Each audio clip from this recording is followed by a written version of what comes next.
내 부모를 공경하라. 오늘 10계명의 여섯 번째 시간 제5계명 말씀 전합니다. 지금 우리 주위에 살고 있는 우리 이 아파트들의 이름을 보면 굉장히 복잡합니다. 보니까 미아, 기름, 이 동네 이름 먼저 들어가고 그 다음에 새로운 타운, 뉴타운이라는 이름이 다 되게 많이 붙어 있더라고요. 그리고는 그 다음에 이제 잘 모르는 말들이 많이 붙습니다. 레미안 센터피스, 레미안 트리베라, 센트레빌, 삼각산 아이원, 두산 위브, 트레지움, 이런 굉장히 생소한 이름들이 많이 붙습니다. 이게 벌써 제가 이 이름들을 기억하기 시작한 게 한 25년, 30년 전인 것 같아요. 왜 이렇게 복잡한 이름들이 붙여졌을까요? 멋있게 장식하기 위해서 그렇게 붙여졌을 겁니다. 그런데 또 한 설이 있어요. 시골에서 올라오는 부모님이 아파트를 찾아가기 힘들게 만들기 위해서, 그래서 굉장히 이런 외래어로 복잡하게 길게 기억하기 어렵게 만들어놨다, 이런 설이 있습니다. 여러분, 그러나 성경은 부모님을 소중하게 여기라고 항상 우리들에게 말씀하고 계시다는 사실 우리 기억해야 합니다. 여러분, 하나님 나라 가운데서 하나님 그 다음으로 중요한 위치를 차지하는 것이 부모라는 사실을 기억하시는 여러분과 제가 되기를 주님의 이름으로 축복합니다. 그래서 하나님은 모세의 율법 가운데 경고하세요. 부모를 멸시하고 저주하는 자는 사형당한다. 사형에 해당하는 큰 벌을 받게 된다. 그렇게 말씀하시죠. 출애굽기 21장 17절에 그렇게 말씀하십니다. 자기의 아버지나 어머니를 저주하는 자는 반드시 죽일지니라. 여러분, 엄하게 그렇게 부모님의 권위를 훼손하면 안 되고 존경해야 되고, 그 부모님께 저주해서는 결코 안 된다. 그렇게 말씀하십니다. 여러분, 그 근원에 해당하는 얘기가 우리 세상이 처음 열리던 그때의 이야기 가운데 숨겨져 있습니다. 우리 다 아시다시피 노아의 홍수 얘기가 있잖아요. 노아, 하나님께서 의인이라고 꼽으셨습니다. 정말 하나님 보시기에 기뻐함을 입을 만큼 그렇게 훌륭한 인물이었습니다. 그런데 홍수가 일어나고 나서 노아가 이상하게도 술 취하는 일이 일어납니다. 술 취해서 거기서 술 취하는 것에서 끝나지 않고 벌거벗는 일이 일어나게 되었습니다. 노아가 잘못했습니다. 잘못한 일이 노아에게 있는 것이 분명합니다. 그런데 그 아들들 가운데 함이 벌거벗은 아버지의 모습을 보고 조롱하는 일이 일어나게 되었습니다. 그러면 이 일에 대해서 하나님께서 노아도 꾸짖고 함도 꾸짖으시면 참 좋겠는데, 하나님께서는 노아에게는 아무 말씀도 안 하시고 노아가 함이라는 그 아들을 저주하는 그 가운데, 조롱한 일로 저주하는 그 가운데, 그 저주를 그대로 역사 가운데 실현시켜 주시는 일이 일어난단 말이죠. 여러분, 부모가 원인 제공했습니다. 잘못은 더한 것 같아요. 그런데 벌은 누가 받아요? 아들이 받아요. 그만큼 부모님을 조롱하고 업신여기는 것은 큰 죄에 해당하는 일이라고 말씀하시는 것이죠. 오늘 본문에도 내 부모를 공경하라 그렇게 말씀하세요. 이 공경하다라는 단어가 카바드라는 단어입니다. 동사 카바드. 이 동사의 명사형 카보드라는 말은 우리가 무겁게 여기다, 빛나다, 값어치 있는 것을 이르는 말입니다. 그리고 이게 하나님께 쓰이면 하나님께 영광할 때 영광이 되는 거예요. 여러분, 그러니까 이 말은 여기 내 부모를이라고 얘기할 때 부모가 아니고 하나님이 들어가면 하나님께 영광을 돌리라, 하나님을 경외하라라는 말이 되는 거예요. 하나님을 무겁게 여기고 귀중하게 여기고 빛나는 존재로 하나님을 여기라 할 때 쓰는 카바드라는 단어가 누구에게 쓰입니까? 하나님께 쓰여요. 여러분, 그만큼 부모가 하나님만큼이나 중요한 존재라고 하나님은 지금 우리들에게 말씀하고 계세요. 여러분, 왜 그렇습니까? 가정이 중요하고 가정의 중심이 부모이기 때문에 그렇습니다. 여러분, 가정은 다 아시다시피 사회의 기본 단위입니다. 가정이 약하면서 강국이 될 수는 없는 노릇입니다. 강국이 되려면 가정이 든든해야 됩니다. 힘이 있어야 됩니다. 여러분, 하나님께서 이스라엘 민족을 선택하셨어요. 그런데 이 이스라엘 민족은 비천한 민족입니다. 힘이 없는 민족이라고 그렇게 말씀하셨어요. 신명기 7장 7절에 말씀하십니다. 너희를 기뻐하고 너희를 택하심은 너희가 다른 민족보다 수요가 많기 때문이 아니다. 너희가 수요가 많기 때문에 여러분, 수가 많아야 일단 힘이 있습니다. 지금도 인구가 능력입니다. 여러분, 그런데 너희가 수요가 많아서, 그래서 능력이 있어서 내가 너희를 선택한 것이 아니다. 너희는 오히려 모든 민족 중에서 가장 작다라고 말씀하세요. 게다가 애굽에서 이 민족은 400년 동안 종살이했습니다. 여러분, 우리가 일본에게 종살이한 횟수가 몇 년입니까? 35년입니다. 횟수로는 36년이지만 만으로 따지면 35년. 1910년 8월 29일부터 1945년 8월 15일까지 종살이했습니다. 그 종살이도 우리가 씻을 수 없는 치욕으로 여기고 상처 입고 아파하고 괴로워합니다. 그런데 400년 동안 종살이하면 민족이 그냥 초토화된 겁니다. 능력이 없는 거예요. 힘이 없는 거예요. 그런데 하나님께서 사랑하니까 내가 너희 조상들과 함께 한 그 맹세로 말미암아서 내가 너희를 선택해서 구원했다, 그렇게 말씀하십니다. 그런데 그 꼬라지 그대로는 하나님께서 하나님의 사용하시는 백성으로 그렇게 세울 수 없어요. 그래서 하나님께서 가장 강력한 민족으로 만드신다고 선포하셨고 그렇게 이끌어 가시는 거죠. 여러분, 그래서 신명기 28장 우리 축복장 가운데 뭐라고 말씀하십니까? 내 하나님 여호와께서 너를 세계 모든 민족 위에 뛰어나게 하실 것이다, 그렇게 말씀하세요. 세계 모든 민족 위에 뛰어난 민족, 1등 민족, 1등 나라, 내가 이스라엘을 그렇게 삼기 위해서 너희 비천한 민족을 끌어내었는데 어떻게 그렇게 위대한 민족을 만들 건가? 내가 내 하나님 여호와의 말씀을 삼가 듣고 내가 오늘 내게 명령하는 그의 모든 명령을 지켜 행하면 그러면 세계 모든 민족 위에 뛰어난 1등 국가가 되겠다고 말씀하시는 거예요. 여러분, 그 길이 어디에 있습니까? 하나님의 말씀 가운데 있습니다. 여러분, 하나님의 말씀을 생명처럼 여기실 때 하나님께서 우리를 지키시고 보호하시고 아름답게 하시고 능하게 하실 줄로 믿으시기를 주님의 이름으로 축복합니다. 그런데 그렇게 강국으로 만들어 가시는데 핵심이 뭐냐? 가정이에요, 가정. 그래서 하나님은 이 이스라엘 민족을 세계 1등 민족 만드시기 위해서, 1등 국가 만드시기 위해서 반드시 결코 가정을 굳건하게 하셔야만 하시는 거죠. 가정에서 한 인격이 건강하게 자라야 인생을 지혜롭고 아름답고 행복하게 살아갈 수 있고, 그런 개인들이 사회에 기여하고 그리고 충성할 때에 나라가 강국이 되는 거예요. 여러분, 우리 가정이 지켜지기를 주님의 이름으로 축복합니다. 그리고 가정의 핵심인 부모님의 권위가 지켜지는 나라와 민족 되게 하시기를 주님의 이름으로 축복합니다. 그래야 한국이 1등 민족 되고요. 여기까지 온데도 그 요소가 없지 않은 거예요. 그 요소가 없지 않은 거죠. 여러분, 그런데 사단은 가정을 공격합니다. 흔듭니다. 망가뜨리려고 합니다. 여러분, 이게 몇 년도 뉴스냐면 1978년도 뉴스예요. 로스앤젤레스 타임즈에 실렸던 건데, 지금 이 78년의 미국과 지금의 미국 거의 다르지 않고요. 이 미국의 상황과 우리의 상황이 거의 다르지 않다고 생각해서 제가 언급하는 겁니다. 여러분, 한번 들어보세요. 로드 아일랜드 대학의 연구에 의하면 미국 가정이 폭동과 전쟁을 제외하고는 가장 위험한 장소라고 밝혀졌다. 어디가요? 가정이요. 그렇다는 거예요. 다른 모든 연구 결과들 역시 비슷한 슬픈 이야기를 반영하고 있는데, 미국의 가정은 분노와 폭력으로 가득 차 있다. 모든 미국인 커플들 중에서 30%가 그들이 살아가는 동안 어떤 형태로든지 가정 폭력을 경험하고, 10가정 중에 3가정은 반드시 싸운다는 거예요. 그리고 200만 커플들이 결혼 생활에서 부부싸움하면서 총, 칼 혹은 다른 치명적인 무기를 사용한다 그래요. 그 당시에 미국 경찰관의 20%가 가정 문제로 출동했다가 거기에서 총기 사고로 사망하는 일들이, 칼 사고로 사망하는 일들이 일어난다는 것입니다. 여러분, 다시 얘기해서 무슨 얘기예요? 가정이 지금, 미국 가정이 전쟁터이고 78년이나 지금이나 다르지 않다는 것입니다. 만약에 우리나라도 총기가 허용되는 나라였다면 더 심각한 가정 폭력과 피해가 일어났을 겁니다. 여러분, 사단은요, 가정을 타겟으로 삼을 만큼 중요한 것이고, 그것 가운데 부모가 핵심입니다. 중심 인물입니다. 그런데 사단은요, 하나님이 정하신 법을 깨뜨려서 부모는 자녀를 교육해야 될 의무를 소홀하게 만들고, 자녀는 부모를 공경해야 될 의무를 소홀하게 만드는 일이 일어나는 것이죠.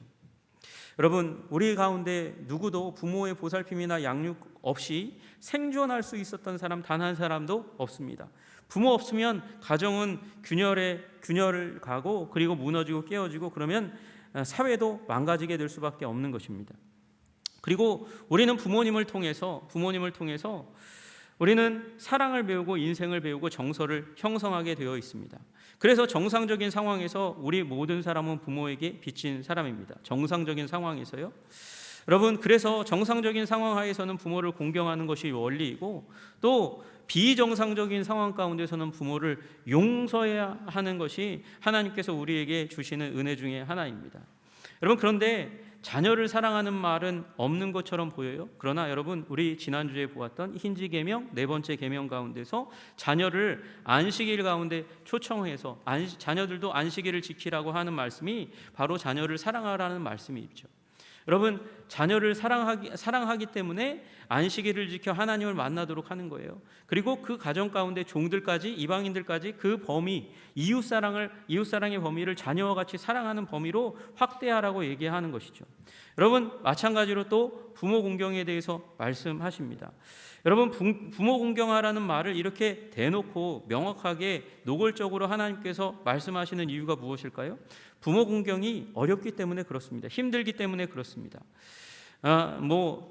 이제 그런 말이 있어요. 우리나라 속담에도 비슷한 말이 있는데, 부모가 10자녀는 키워도 10자녀가 부모 하나를 돌보기가 어렵다고 그러잖아요. 그만큼 효를 행하는 일이 쉽지 않습니다. 어렵습니다. 여러분, 그러나 부모를 공경할 때 비로소 우리는 제대로 된 사회를 만들어갈 뿐만 아니라 제대로 된 인간으로 성장할 수 있다는 사실을 우리는 기억해야 합니다. 부모님을 공경하고 존경하고 사랑하는 사람은 남에게 미움을 받지 않고 또 남을 미워하지 않는 원만한 성품을 갖게 됩니다. 업신여김을 받지도 않고 오만한 태도로 남을 업신여기는 삶을 살지도 않게 된다고 이야기해요. 여러분, 이 모든 인간관계의 시작이 부모 자식과의 관계이고, 이 관계가 모든 관계의 기초를 형성하기 때문에 로마의 정치인이었던 키케로는 자녀의 공경심이, 부모님을 향한 공경심이 모든 선행의 기초가 된다, 그렇게 얘기하고 있습니다. 여러분, 그리고 우리 이 개신교회 가운데서 이제 루터 이후로 여러 가지 신조들을 만들어 가는데, 그 가운데 하이델베르그 교리문답에는 이 계명에 대해서 다만 부모로 시작하지만 부모로 끝나지 않는다는 것을 명확하게 하고 있어요. 이 5계명에 대해서 설명하면서 나의 부모님과 나에게 권위를 가지도록 하나님이 정하신 모든 사람에게 존경과 사랑과 성심을 다하는 것이 바로 이 5계명이며, 공손한 순종으로 그들의 모든 소중한 가르침과 훈계에 복종하는 것이 바로 이 5계명이며, 그들의 손을 통하여 우리를 다스리는 것이 하나님의 뜻이라는 것을 인정하는 것이 바로 5계명이고, 그리고 그들 부모님 포함해서 우리의 권위자들이 실패해도 그 실패를 인내로 참는 것이 바로 5계명이 가지고 있는 뜻이라고 말씀하시는 거예요. 여러분, 그래서 부모님을 공경하고 그 약점까지도 실패까지도 사랑하고 섬김으로 말미암아 이 5계명에 순종하시는 여러분들 되시기를 주님의 이름으로 축복합니다. 또 왜 부모를 공경해야 하는가? 여러분, 부모님이 영적인 교육 공동체의 선생님이기 때문에 그래서 공경해야 된다고 말씀하세요. 여러분, 방금도 말씀드렸지만 4계명이 경첩계명입니다. 그런데 경첩은 2개가 달려 있어야지 하나만 달려 있으면 안 돼요. 문에 경첩이 2개 달려 있잖아요. 그 위에 하나만 달려 있지 않습니다. 4계명이 경첩계명일 뿐만 아니라 저는 5계명도 경첩계명이라고 믿습니다. 거기에 하나님 사랑과 이웃사랑이 함께 담겨져 있어요. 이 5계명은 시작은 부모를 향한 말씀이지만 부모 자녀 사이의 영적인 관계, 영적인 유대감을 형성함으로 말미암아 자녀는 부모를 통해서 하나님을 만나는 것이죠. 여러분, 하나님이 그걸 위해서 부모를 선택하셨어요. 그래서 부모는 하나님의 동역자인 줄로 믿으시기를 주님의 이름으로 축복합니다. 여러분, 크로프츠 펜츠라는 분이 아버지에 대해서 그 특별히 어린 시절에 자녀에게 모든 것이 되는, 여기 아버지라고 제가 읽지만 부모님에 대해서 쓴 시가 있습니다. 여러분, 아이들에게 부모님은 이처럼 위대한 존재입니다. 제가 한번 읽어드릴게요. 모든 아빠에게 작은 눈들이 있어요. 밤낮 당신을 지켜보는. 작은 귀들이 있어요. 당신이 말하는 모든 말을 재빨리 흡수하는. 작은 손들이 있어요. 당신이 하는 모든 것을 열심히 하고 싶어하는. 그리고 작은 소년이 있어요. 언젠가 당신과 같은 사람이 되고자 꿈꾸는. 당신은 어린아이의 우상, 당신은 지혜자 중 가장 지혜로운 자. 그의 작은 마음은 당신에 관해 어떤 의심도 하지 않습니다. 그 아이는 당신을 헌신적으로 믿고 당신이 말하고 행하는 모든 것을 품고 있습니다. 그 아이는 당신처럼 말하고 행동할 겁니다. 그 아이가 당신처럼 어른이 되었을 때에 당신이 항상 옳다고 믿는 눈을 크게 뜬 어린 아이가 있습니다. 그리고 그 아이의 귀는 항상 열려 있습니다. 밤낮 당신을 지켜보며 당신은 매일 본이 됩니다. 당신이 하는 모든 일에 어른이 되기를 기다리는 어린 소년이 있습니다. 당신처럼 되기 위해. 여러분, 어린 시절에 어쨌든 부모는 아이에게 모든 세상입니다. 그래서 모든 세상인 부모를 보면서 배우고, 그리고 모르는 사이에 자아를 형성하게 되는 일이 일어나죠. 어떤 목사님이 교회에 부임했는데 그 목사님의 기도 소리가 좀 특이하더래요. 그래서 목사님은 왜 저렇게 기도하시나 그러면서 살펴보았더니 목사님 기도가 꼭 어머니 기도를 닮아 있더라는 거예요. 할머니처럼 기도하셔가지고 이상하다. 왜 할머니처럼 기도하나 봤더니 어머니의 기도를 그대로 닮아가지고 그렇게 되는 것이죠. 여러분, 저와 여러분은 어떻게 보면 부모님의 복사판입니다. 그러나 여러분, 가장 중요한 아름다운 효는 부모님의 수준을 넘어서는 것입니다.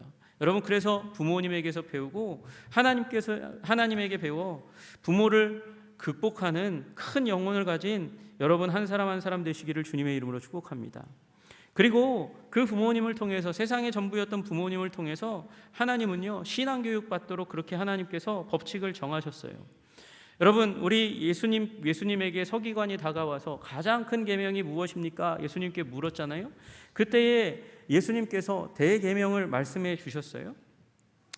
그 대계명 가운데 하나님 사랑에 해당하는 말씀이 마태복음 22장 37절에 나와 있습니다. 예수께서 이르시되 내 마음을 다하고 목숨을 다하고 뜻을 다하여 주 너의 하나님을 사랑하라 하셨으니, 그래서 이게 제일 중요한 계명이야 이렇게 말씀하셨는데, 이 계명이 어디에 나와 있습니까? 이 말씀이 어디 나와 있습니까? 신명기 6장 5절에 나와 있어요. 신명기 6장 5절에 나와 있습니다. 똑같이 나와 있어요. 너는 마음을 다하고 뜻을 다하고 힘을 다하여 내 하나님 여호와를 사랑하라 그렇게 말씀하셨어요. 그런데 여러분, 이스라엘 백성은 여기까지만 읽지 않습니다. 결코 여기까지만 읽지 않습니다. 신명기 6장 5절부터 시작되는 이 말씀에서 쭉 가가지고 9절까지 읽고요. 그 다음에 11장 13절부터 27절까지 또 읽고요. 민수기 15장 37절에서 41절까지를 또 읽습니다. 이 전체를 세 개를 다 합쳐가지고 쉐마 말씀이라고 불러요. 쉐마, 들으라 이스라엘로 시작하는 그 말씀, 하나님을 사랑하라 말씀하고 나서 6절부터 무슨 얘기가 나오냐? 오늘 내가 내게 명하는 이 말씀을 너는 마음에 새기고 내 자녀에게 부지런히 가르치며 집에 앉았을 때에든지 길을 갈 때에든지 누워 있을 때에든지 일어날 때에든지 이 말씀을 강론할 것이며 라고 말씀하시면서, 부모는 자녀를 말씀으로 율법으로 훈련시키고 가르쳐야 될 의무에 대해서 말씀하고, 그런 부모님을 이 자녀는 반드시 공경해야 된다고 말씀하시는 거죠. 여러분, 넘어가서 신명기 11장에도 말씀하세요. 또 그것을 너희 자녀에게 가르치며 집에 앉았을 때에든지 길을 갈 때에든지 누워 있을 때에든지 일어날 때에든지 이 말씀을 강론하고, 그리하면 여호와께서 너희 조상들에게 주리라고 맹세하신 땅에서 너희 날과 너희 자녀의 날이 많아서 하늘이 이 땅을 덮는 날과 같이 많으리라 그렇게 말씀하시고요. 민수기 15장에 넘어가서 이스라엘 자손에게 명령하라고 말씀하세요. 여러분, 그래서 하나님 사랑 어떻게 사랑해요? 부모가 가르치고 자녀는 배우면서, 부모님을 공경하는 그 가운데서 배우면서 하나님 사랑을 배워가기 때문에 제5계명도 힌지계명이에요. 경첩계명이에요. 이 부모님을 통해서 하나님을 더 알고 더 사랑하고 더 공경하라고 부르시는, 그래서 공경하라는 카바드라는 단어를, 하나님께 쓰는 단어를 부모님에게 쓰는 거죠. 여러분, 부모님을 공경함으로 말미암아 하나님을 더 사랑하시는 여러분들 되시기를 주님의 이름으로 축복합니다. 그래서 부모님은 영적으로도 하나님의 동역자가 되는 것입니다. 그런데 이 부모님도 나이가 들어요. 연약해져요. 힘이 없어져요. 그래서 이 부모님이 늙어서 힘이 없어져도 빚을 갚아야 하는 소중한 분이기 때문에 공경하라고 또 말씀하시는 것이죠. 여러분, 참된 부모는 자녀의 짐이 되지 않기 위해서 애쓰고 힘씁니다. 그리고 이 부모님들의 영문을 담아서 나라도 노인이 젊은이의 짐이 되지 않도록 사회보장제도를 만들어 놓습니다. 그러나 아무리 부모가 부자이고 국가가 최첨단 복지국가가 되어도 자녀가 보여주는 부모님을 향한 그 사랑이 부모에게는 반드시 필요한 것입니다. 그래서 어린 왕자를 썼던 생텍쥐베리는 그렇게 얘기했습니다. 우리 부모들이 우리의 어린 시절을 꾸며주셨으니까 우리는 그들의 말년을 아름답게 꾸며드려야 한다, 그렇게 말씀하고 있어요. 여러분, 그러니까 사랑의 빚을 진 부모님에게 응답하여 은혜로 갚아드리는 것, 그것이 신앙인의 모습이라고 말씀하시는 것입니다. 그래서 그 당시에, 예수님 당시에 하나님을 공경한다 하면, 하나님께 공경한다고 하면 부모님께 드리라고 따로 띄어놓아야 되는 그런 물질적인 공급이 있는데 그거 안 드려도 된다, 하나님 섬기면 부모님 섬기지 않아도 된다 하는 이 유대의 율법에 대해서 예수님께서 공격하셨어요. 그건 아니다라고 말씀하시는 거죠. 여러분, 우리 부모님을 공경하여 섬기는 여러분들 되시기를 주님의 이름으로 축복합니다. 연약하여지고 힘이 없어졌다 할지라도 공경할 때에 비로소 우리는 하나님께서 주시는 큰 복 가운데 들어갈 수 있게 되는 것이죠. 여러분, 그 약속된 복이 무엇입니까? 우리 먼저 우리에게 주신 출애굽기 20장 12절의 말씀은 내 생명이 길리라 말씀하시는 것이죠. 우리의 생명이 역동성 있고 아름답게 길게 이어질 것이라고 말씀하세요. 또 하나, 내 생명이 길 뿐만 아니라 신명기 5장 16절에는 하나를 더해 줍니다. 내 생명이 길고 복을 누리리라. 복을 누린다, 잘 된다, 형통한다는 것이고 그 안에는 좋다, 즐겁게 된다는 말이 함께 숨겨져 있는 거예요. 여러분, 우리 부모님을 공경하면 여러분 잘 되는 복이 임할 줄로 믿으시기를 주님의 이름으로 축복합니다. 우리의 영혼이 기쁨으로 가득 차게 되는 일이 일어날 줄로 믿으시기를 주님의 이름으로 축복합니다. 여러분, 한 어린아이가 어머니를 보았는데 어머니가 너무나 애처로운 거예요. 가난한 집안에서 어머니가 매일 물건을 가지고 나가서 팔아야 되는데 가방 살 돈조차 없는 거죠. 그래서 그 어머니가 이 보따리에다가 허름한 데다가 물건을 담아서 나가는 것을 보고 안타까워가지고 아이디어를 하나 내가지고 종이를 접어서 세상에서 처음으로 페이퍼백, 종이 가방을 만들었습니다. 그게 1887년입니다. 그리고 처음 만든 이 쇼핑백, 종이로 만든 쇼핑백이 전 세계적으로 유행하는 일이 일어납니다. 그래서 큰 부자가 되었어요. 이 소년의 이름이 찰스 스티웰입니다. 부모님을 안타까워하고 어떻게 하면 내가 어머니를 섬길 수 있을까 애쓰지 않았다면 그는 종이 가방을 만들 수 없었고 부자가 될 수 없었습니다. 여러분, 우리 또 한 인물이 있잖아요. 포드가 안타깝게도 병든 어머니, 그 어머니로 말미암아서 빨리 갔으면 어머니를 살릴 수 있었을 텐데 통곡하며 아파하고 괴로워했습니다. 그러다가 그가 다시는 나처럼 이 급성 질병 때문에 어머니를 잃는 일이 일어나지 않았으면 좋겠다. 그래서 자동차를 개발해서 전 세계적인 거부가 되는 일이 일어나지 않았습니까? 여러분, 잘 되는 일이 포드에게 일어났습니다. 이처럼 여러분, 누군가를 사랑하고 특별히 부모님을 사랑할 때 주님께서 우리에게 지혜를 주시고 잘 되게 하시는 은혜를 주시는 줄로 믿으시기를 주님의 이름으로 축복합니다. 그러므로 이 시대에 관계를 끊어내는 시대, 부모들은 바쁘다는 이유로 자녀들에게 관심을 덜어내고 양육과 훈계를 게을리하는 이 시대 가운데 부모로서 기도하며 양육하고 훈계하는 일에 끝까지 기회를 놓치지 않는 여러분들 되시기를 주님의 이름으로 축복합니다. 또한 젊은이들은 부모를 꼰대라고 시대에 뒤떨어진 사람 취급하는 악한 시대, 권위부정의 시대 가운데 우리가 살아가고 있는데 우리 부모님을 존경하고 하나님처럼 섬김으로 말미암아 하나님이 주시는 큰 복을 받아 누리는 저와 여러분 되시기를 주님의 이름으로 축복합니다. 기도하겠습니다.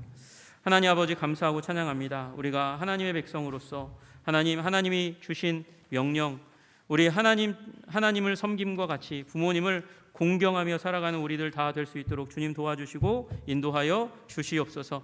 말미암아 주님께서 우리에게 주시는 만복을 받아 누리는 주의 백성들 되게 하여 주시옵소서. 아멘.